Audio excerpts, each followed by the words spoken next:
વર્તમાન શાસકો છે તેમની ટર્મ પૂરી થઈ છે, સરકારી મશીનરીઓ ગાડી સહિતની આપવામાં આવી છે, આખી હકીકત શું છે સર?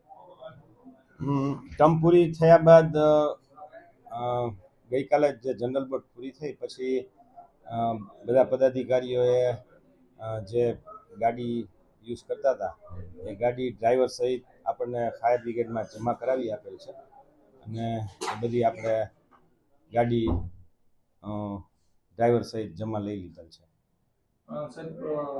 શું કહેશો, શું પ્રક્રિયા શું હોય છે? જનરલી પ્રક્રિયા તો ખાસ બીજી કંઈ હોતી નથી, પણ ટર્મ પૂરી થાય એટલે જે એમને વાહનો પરત સોંપવાના હોય છે, કારણ કે ગાડી છે એ બધી શ્રી કમિશનર સાહેબના નામે હોય છે અને રાજકોટ મહાનગરપાલિકા હસ્તકની ગાડીઓ બધી મેન્ટેન આપણે ફાયર બ્રિગેડ શાખા દ્વારા કરવામાં આવે છે. એટલે બધા પદાધિકારીઓએ પોતાની ગાડી ડ્રાઈવર સહિત ફાયર બ્રિગેડમાં આપેલી છે.